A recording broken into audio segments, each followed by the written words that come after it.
안녕하세요. 저는 몇 달 전 파혼한 20대 후반 공무원 직장인 여성입니다. 3년 사귄 남자와 죽고 못 살 정도로 뜨겁게 연애한 지난날이 이렇게 허무하게 모래성처럼 무너질 줄은 몰랐습니다.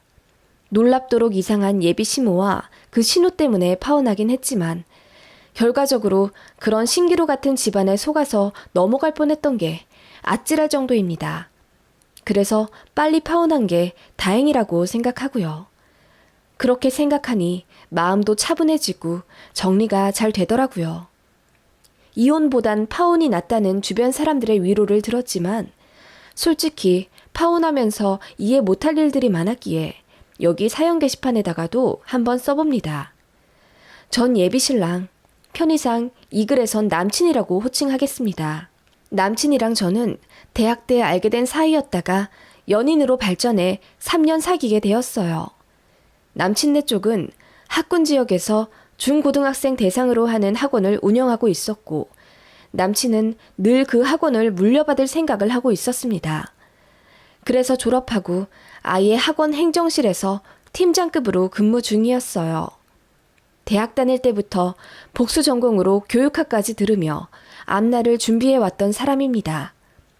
저희 집은 대대로 공무원 집안이고 저 역시 2년 준비 끝에 바로 시험에 합격해서 서울 지역에서 근무하고 있었습니다. 남친은 늘 자기네 집이 돈이 많다고 자랑했어요. 학원 역시 10년 안에 본인이 물려받을 것이며 경영권을 손에 얻으면 그 즉시 온라인 사업으로 확장해서 학원을 크게 늘려갈 것이라는 담대한 포부를 가지고 있더라고요. 그런 남친의 모습에 존경스럽기도 하더라고요.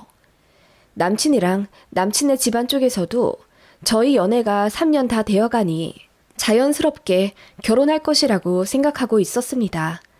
그렇게 물 흐르듯 양가에서 허락받고 준비하게 되었고 그 흔한 싸움 같은 것도 없이 너무나도 자연스럽게 미래를 함께 그리게 되었습니다. 그래서 천생연분이라고 생각했죠. 다들 그러더라고요. 결혼은 억지로 하려 해도 안 맞는 사람이랑은 진도가 안 나가고 인연이랑은 눈 살짝 감았다 뜨면 식장 버진로드를 걷고 있을 거라는 주변 사람들의 말에 저희는 정말 서로가 하늘이 맺어준 인연이라고 생각했어요. 저 역시 저에게 너무나도 잘해주는 남친을 결혼 상대로 늘 생각했었고 그런 남친 부모님에게도 잘하고 싶은 마음이 들었습니다. 결혼 전 서로의 집에 가서 인사할 때도 저는 직접 만든 앙금 케이크와 한우 그리고 어머님 좋아하실 노란 후리지아까지 한아름 사서 방문했어요. 예비시모가 정말 좋아하시더라고요. 어쩜 이렇게 얘는 내가 좋아할 집만 골라서 하니 너무 예쁘다. 고마워. 좋아해 주셔서 제가 더 감사합니다, 어머님. 어머님이래. 나 정말 시어머니 되나 봐. 얼른 앉아서 식사하자. 그렇게 화기애애한 분위기로 예비 시댁 쪽을 배웠고 저희 집 역시 남친을 매우 마음에 들어 하셨어요. 저는 쭉 그렇게 결혼 준비가 잘 되어갈 줄 알았습니다. 삐그덕거리기 시작한 건 예비 신호가 끼기 시작하면서부터였습니다. 남친에게는 여동생이 있었습니다. SNS에서도 꽤 유명한 인플루언서라고 하더군요. 본인을 팔로우하는 사람들을 모아서 공동구매를 하고 업체로부터 그 차익을 받는 구조로 수익을 얻는다고 하던데 많이 벌 때는 월 1,000만 원까지도 벌고 그런다더군요. 저는 SNS를 안 해서 몰랐는데 남친 말로는 본인보다 더 잘 벌 거라며 미리미리 잘 보이자고 농담조로 말하더군요. 남친은 여동생 사진을 보여주면서 우리 집안에 가보라고 너무나도 자랑스러워 하더라고요. 사진을 보니 정말 예뻤고 팔로워 수를 보니 10만 명이 넘더라고요. 아무튼 그런 예비 신우와 식사 자리를 갖게 되었습니다. 남친하고 셋이서요. 처음 인사했던 그 황당했던 순간이 지금도 생각납니다. 안녕하세요. 처음 뵙겠습니다. 반가워요. 안녕하세요. 저를 처음 뵙는다고요? 저 몰라요? 껌을 딱딱 씹으며 건조하게 톡 쏘는 예비 신호 때문에 너무 놀랐습니다. 예비 신우는 제가 본인을 알아보지 못한 것에 기분이 이미 상해 있더라고요. 오빠한테 들었는데 나 모른다고 했다면서요? 그럴 리가 없을 텐데. 자존심 때문에 일부러 나 모르는 척한 건 아니고요. 내 팔로워 수가 10만 명이 넘는데 나 모를 수가 없거든요. 내가 얼마나 유명한데. 아, 제가 SNS를 잘 안 해서요. 너무 바빠가지고. 그럼 나는 뭐 한가해서 SNS에서 활동하는 줄 아세요? 요즘은 그게 트렌드예요. 새언니 될 분은 좀 잘 꾸미고 세련되길 바랬는데 나 피드에 올리지도 못하겠어. 그렇게 말하며 저를 위아래로 훑어보는 예비 신우의 싸가지 바가지 모습에 저는 당황하기 앞서 바로 기분이 상하고 말았습니다. 제가 얼굴이 벌개진 채 무슨 말을 해야 할지 몰라 버벅거리는데 남친은 별 대수롭지 않은 일 마냥 말투가 그게 뭐야. 자, 빨리 시키자. 자기는 파스타 시킬 거지? 하며 다른 대화로 넘어가더군요. 예비 신우는 그렇게 저와 마주하는 줄곧 팔짱을 끼며 저랑 말 섞는 것도 싫다는 듯 대화에 거의 참여하지 않았고 가끔 내뱉는 말들도 모두 저를 무시하는 발언들이었어요. 공무원에서 월 얼마나 버냐는 둥. 여자는 명품으로 자기 이미지를 표현하는데 저는 그 흔한 샤넬백도 없어서 슬프겠다는 둥. 제 심기를 건드리는 불편한 말들만 하더라고요. 새언니는 화장한 거예요? 저처럼 샵 가서 돈 주고 받아야지 사진에 잘 나오죠. 나 다니는 샵에 아이돌도 여럿 다녀요. 언니도 좀 꾸미고 그러세요. 그러다 오빠 바람나면 어쩌려고 그러세요? 네? 아니, 그런 걸로 바람날 인간이면 제가 먼저 버리죠. 제가 열받아서 입 꽉 깨물고 한마디 하자. 아무리 그래도 자기가 오빠 여동생인데 앞에서 어떻게 버리냐는 둥 말을 함부로 하냐면서 신우짓을 하려고 시동 걸더라고요. 언니, 미리 말하지만 나 꽤 쿨해요. 그런데 아니다 싶으면 아니라고 말하는 편이에요. 그리고 언니랑 나는 아무래도 평생 친해지지 못할 것 같은 종족들인데 그냥 서로 적당히 거리 두면서 살아요. 그게 낫겠네요. 하면서 콜라를 쭉 빨더라고요. 저는 태어나서 이렇게까지 대놓고 무안 당해본 적이 없습니다. 이게 말로만 듣던 시짜짓인가 싶어서 서럽기까지 하더라고요. 남친은 그런 여동생을 그냥 웃기다는 듯 바라보는 게 제일 문제였습니다. 식사가 어떻게 끝났는지 모르겠습니다. 저는 내내 얼굴이 굳어 있었고 남친이랑 예비 신우는 저들끼리 아는 재밌는 이야기를 하며 낄낄거렸고 저는 완벽한 이방인이 된 듯 외로웠어요. 그렇게 자리가 파하자마자 저는 남친에게 불만을 토로했어요. 자기 뭐야? 자기 여동생이 그렇게 무례하게 얘기하는데 어떻게 내 편 한 번 안 들어줘? 어? 아, 걔가 좀 싸가지가 없긴 해. 내가 말했잖아. 필터링 안 하고 말한다고. 그런데 그거 다 악의가 있어서 하는 말이 아니야. 걔 말하는 스타일이 원래 그런 거고 마음은 여리고 착해. 너도 같이 지내다 보면 알 거야. 그리고 어릴 때 배신을 하도 많이 당해서 낯선 사람한테 원체 좀 방어 기질이 있어. 그런 거는 너도 이제 올케 언니가 되니까 이해를 해줘야겠지? 나만 이해해줘? 서로 조심해야지. 내가 올케면 신우가 하는 짓은 다 받아줘야 한다는 거야? 아니, 그런 건 아닌데 자기가 그렇게 기분 나빠할 줄은 몰랐어. 걔 어차피 바빠서 자주 보지도 못하고 나랑도 연락 잘 안 하는 사이니까 앞으로 결혼해도 마주칠 일 거의 없을 거야. 그럴까봐 오늘 식사 자리도 일부러 만든 거고. 일부러 이렇게 자리 만들지 않은 이상은 걔랑은 엮일 일이 없어. 그러니까 기분 풀어. 응? 아니, 앞으로 자주 마주칠지 안 마주칠지 자기가 어떻게 알아. 그리고 난 자기 태도도 너무 기분이 나쁘다고. 그 자리에서 동생한테 한 소리 해줬어야지. 미안해. 나도 그게 익숙해져서 문제가 될 거라고 생각 못했나 봐. 내가 조심할게. 미안해. 사과 받아주라. 응? 그렇게 연신 사과하는 남친이었고 저는 예비 신우가 걱정되긴 했지만 남친 말대로 그냥 성격이려니 하고 생각하고 애써 좋게 넘어가려 했습니다. 그렇게 예식장까지 계약을 하게 되었고 연이어 웨딩 촬영, 드레스, 메이크업, 신혼여행 등 결혼 준비하느라 바쁜 나날을 보내고 있었습니다. 상견례 날짜도 잡힌 상황이라 정말 눈코 뜰 새 없이 바쁘고 설렘과 동시에 긴장되던 날들이었죠. 제일 중요한 신혼집에 대해 말하자면요.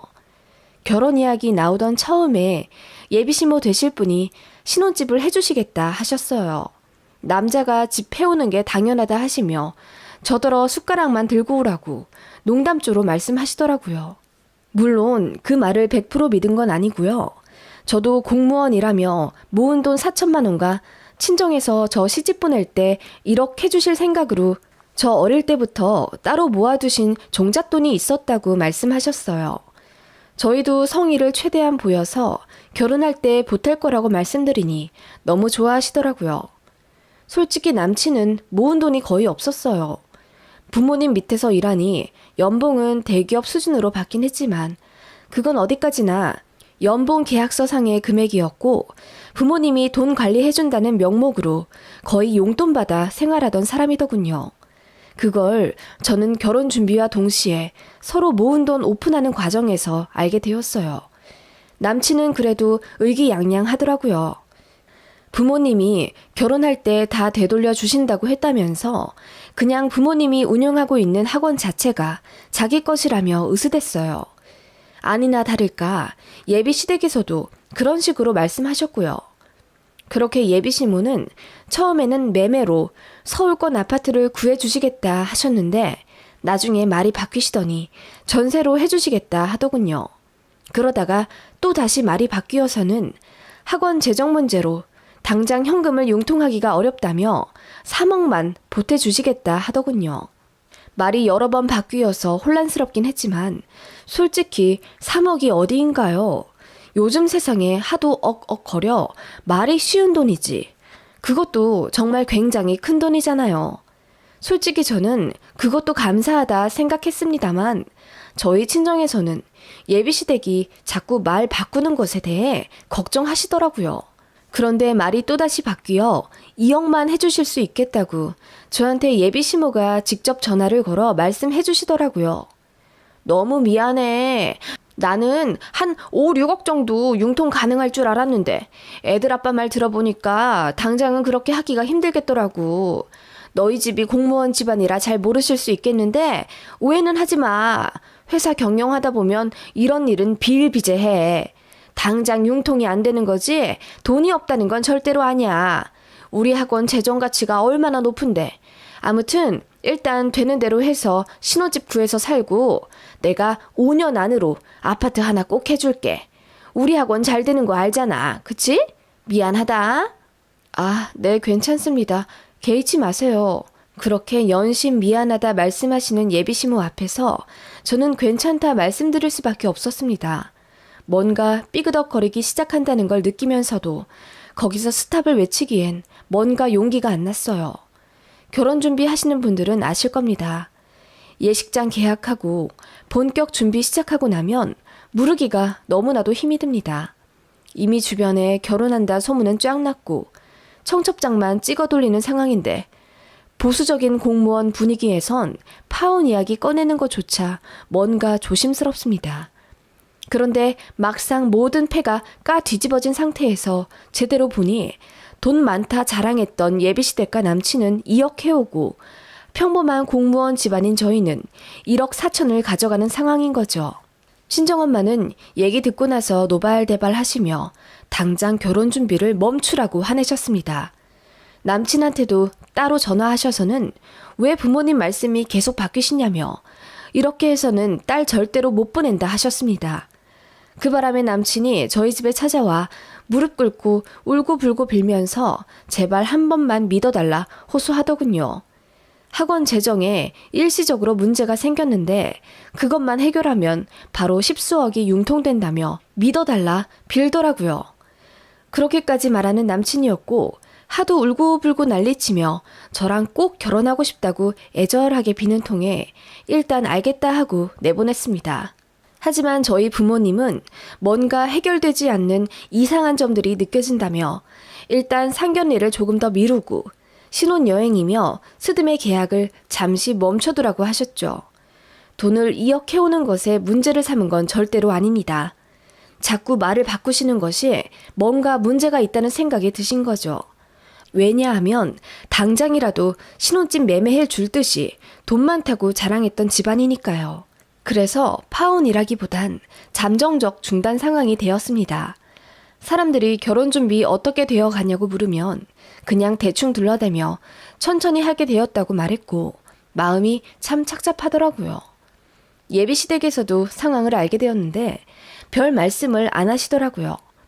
저희 부모님이 언짢으시다는 사실을 들으셨음에도 그 부분에 대해 더 언급하지 않고 아무렇지 않은 척 저에게 연락하시며 드레스는 어떤 걸로 정했냐, 신혼여행은 3박 4일이냐 4박 5일이냐 등등 결혼 진행 과정에 대해 물으셨습니다. 너무나도 발랄한 목소리의 예비시모 모습이었죠. 그러던 어느 날 저에게 할 말이 있다며 퇴근하고 잠깐 만날 수 있냐 물으시더라고요. 알겠다고 하고 가까운 한정식 식당에 조용한 룸을 잡아 예비시모를 기다렸어요. 그런데 문이 열리고 들어온 사람은 예비 신우였습니다. 제 얼굴을 한번 쓱 보면서 고개를 까닥하고 들어오는 예비 신우. 그 뒤로 예비 시모가 활짝 웃으며 들어오시더라고요. 어머, 어떻게 두 분이 같이 오세요? 응, 엄마가 언니 만난다길래 나도 같이 좀 끼자고 했어요. 왜요? 불편해요? 아니요, 그런 건 아닌데. 응, 우리 딸도 같이 먹는 거 불편하진 않지? 네, 어머님. 그렇게 얘기는 했지만 솔직히 음식이 코로 들어가는지 입으로 들어가는지 모르겠더라고요. 예비시모는 제 눈치를 계속 살피는가 싶더니 뒤이어 말씀하시더라고요. 사실 내가 보자고 한 이유는 너희 신혼집에 대해서 할 말이 좀 생겨가지고. 아, 네. 어떤 말씀을? 다른 게 아니라 네 신우 될 사람인 얘가 지금 경기도에 살고 있잖니. 지금까지는 거기서 살아도 별 문제가 없었는데 이제 얘가 화장품 사업을 하겠다 하더라고. 그런데 미팅하는 업체들이 죄다 강남에 있다 보니 왔다 갔다 하는 게 좀 힘든 게 아닌가 봐. 그래서 서울로 이사를 오겠대. 아, 네, 그렇군요. 그래서 말인데 너희 신혼집도 서울권으로 구하겠다고 했잖아. 따로 살면서 돈은 돈대로 나가느니 내 생각엔 같이 사는 게 좋을 것 같아서. 네? 같이 살라고요? 제가 그 말에 너무나도 놀라 입을 다물지 못했습니다. 예비신우는 옆에서 거들며 이러더군요. 저도 언니가 불편해할 것 같아서 같이 살고 싶진 않았는데요. 거기 우리 엄마 아빠가 2억 넣어준다면서요. 그러면 뭐 저도 숟가락 얹어도 되지 않을까요? 네? 아니 그게 무슨 말씀이세요. 그리고 저희 부모님도 1억 해주신다고 하셨어요. 게다가 저는 4천만 원이나 더 가져가고요. 그래도 모자라서 대출까지 받아야 하는 상황인데요. 제 말에 예비시모가 불편해하는 티를 내며 그건 알지. 얘 돈은 있다가도 없는 거고 없다가도 있는 거 아니겠니? 당장 우리가 처음 말했던 것보다 돈을 조금 해가는 건 맞지만 앞으로 얼마나 더 줄지 모르는 상황인데 그렇게 말하면 내가 섭하지.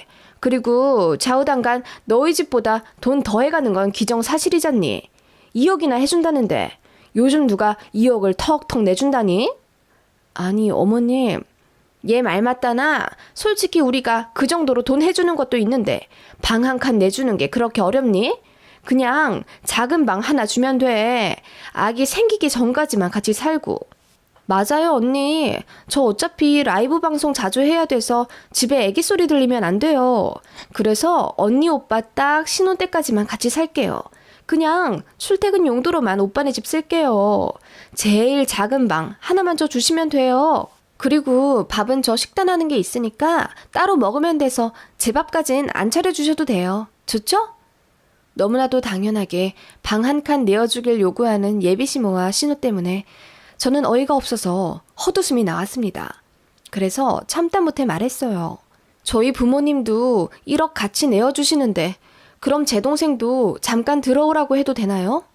그 말에 예비시모가 얼굴이 벌개지시며 말씀하시더군요. 그게 무슨 말이니? 사돈 처녀도 같이 드리겠다고? 네, 제 동생도 지금 서울에서 대학 다녀요. 자취하고 있는데 뭐하러 돈 따로따로 나가게 쓰고 있나요? 저희 신혼집 들어오라고 해서 다 같이 살죠 뭐. 아니, 그게 말이 되니? 어떻게 우리 아들이 처제랑 같이 살아? 그리고 네 신우까지 살면 세상에 집이 복작복작해서 어떻게 살아? 그게 하숙집이지 뭐니? 그러게요. 그게 하숙집이지 무슨 신혼집인가요?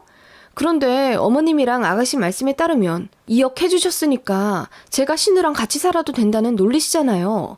그런데 저희 친정에서도 돈 해주시는데 당연히 제 여동생 불러도 되죠. 어떻게 그게 맞는 이야기니? 신우랑 처제랑 어떻게 똑같아? 내가 일부러 편하게 대해줬더니 너 시댁을 이렇게 물로 봐도 되는 거야? 너희 집에선 그렇게 가르쳤니? 드라마에서만 듣던 그 대사를 제가 듣게 될 줄은 몰랐습니다. 너희 친정에서 그렇게 가르쳤냐는 말을 듣자마자 저도 폭발해버렸죠. 네, 아니다 싶으면 아니라고 말하라고 배웠습니다. 무슨 돈을 얼마나 해주신다고 신우 방 한 칸을 내어달라 당연스럽게 요구하세요? 말이 좋아 방 한 칸이지 저더러 신우 뒷바라지하며 살라는 말이잖아요. 빨래 해주고 밥 해주면서 무슨 식모도 아니고요. 시댁 우습게 안다는 말 들으니 더 확신이 드네요. 제가 이를 악물고 한마디 하자 예비 신우랑 시모가 얼굴이 울그락불그락하며 저에게 손가락질을 하더라고요. 엄마, 이 언니 완전 미쳤어. 그러게, 너 정신이 나갔니?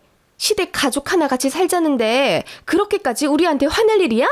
우리 딸이 꽁으로 있겠다는 것도 아닌데 너 우리가 돈 다 안 해주니까 본색 드러났구나. 너 같은 속물은 우리가 사절이야. 당장 우리 아들한테 전화해서 너랑 파혼하자고 해야겠다. 그렇게 말하시는 예비 시모에게 저도 당당히 외쳤습니다. 전화하지 마세요. 뭐라고? 그래, 파혼은 좀 그렇지? 그럼 당장 사과해. 아니요, 제가 전화하겠다고요. 파혼하겠다고. 그렇게 말하곤 제가 전화기를 들어 남친에게 전화를 걸었습니다. 그리고 남친이 전화 받자마자 저는 파혼하자고 한마디 하곤 전화를 끊었죠. 그렇게 자리에서 일어났더니 예비시무가 당황해하면서 정말 이대로 끝낼 거냐고 제 옷자락을 잡으시더군요. 뿌리치고 일어났습니다. 그렇게 전부 끝나버렸죠. 남친은 뒤늦게 사실 알고 헐레벌떡 달려와 미안하다고 사과하며 다시 결혼 준비하자고 파혼을 물러달라 부탁하더군요. 뭐가 미안하냐고 물으니 남친의 황당한 말. 2억밖에 못 보태서 미안해. 신우까지 데리고 살아야 하니 우리가 적어도 3억은 가져갔어야 했는데 라고 하더라고요. 어찌되었건 남친의 집에서는 신우를 저희 신혼집에서 같이 살게 하려고 계획을 짰었나 보더라고요. 그 집에선 신우 말에 워낙 꼼짝을 못한다네요. 정말 황당했고 어차피 파혼까지 한 상황에 다 까발려 얘기해보라고 했습니다.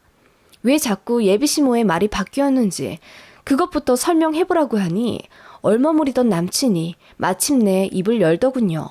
본인네 학원도 예전 같지가 않대요. 주변에 더 큰 프랜차이즈 학원 상가들이 우후죽순으로 생겨나면서 5, 6년 전부턴 수강생도 줄고 경영난이 시작되었다네요. 그래도 학원 자체의 가치는 높아서 5년 안에 학원을 팔 생각이었는데 권리금으로 10억을 예상하고 있었다네요. 예비시모가 말한 그 5년 내로 아파트 사주겠다고 한 것도 바로 그런 이유였나 봐요. 학원을 넘기면 목돈이 생기니까 그 돈으로 집을 해주겠다 하셨던 모양이에요. 그런데 솔직히 말이야 바꾸면 그만이니까 그 돈으로 정말 저희 집을 사주실지 아님 해준다는 말만 번지르르 하게 하며 유세란 유세는 잔뜩 떨군 결정적인 순간에 돈 감춰버리는 것도 충분히 예상이 가잖아요. 게다가 예비신우란 사람은 그렇게 돈은 많이 벌지만 또 그만큼 쓰기도 엄청 쓴다네요. 왜냐하면 품위 유지라는 게 있잖아요. 팔로워하는 그 수많은 사람들이 예비신우에게 기대하는 이미지에 충족하려면 끊임없이 명품을 사고 외모를 치장해야겠죠. 그래서 속빈 강정이라네요. 모아둔 돈도 없는 그런 집안이었던 거예요. 게다가 제가 따로 알아본 바로는 학원을 넘겨도 10억은 언감생신이라네요. 몇 달 전에 학원 내에 불미스러운 일이 생겨서 경찰이 왔다 갔다 한 이후로 브랜드 가치도 확 떨어져 그나마 있던 수강생들도 다 나가는 추세라며 부동산 사장님 말로는 남친네 학원 이미지가 완전히 날아가서 학원 권리금으로 2억이나 받을지 모르겠다더군요. 모든 사실을 알고 나니 소름이 끼쳤습니다. 눈 가리고 아웅도 유분수지. 일단 결혼부터 하고 나면 그만인 건지. 손바닥으로 하늘을 가리면 당장은 행복할지 몰라도 상대와 상대 집안까지 그렇게 속인 채 그것도 모자라 시자지까지 하려고 했던 그 집안 사람들이 너무나도 황당합니다.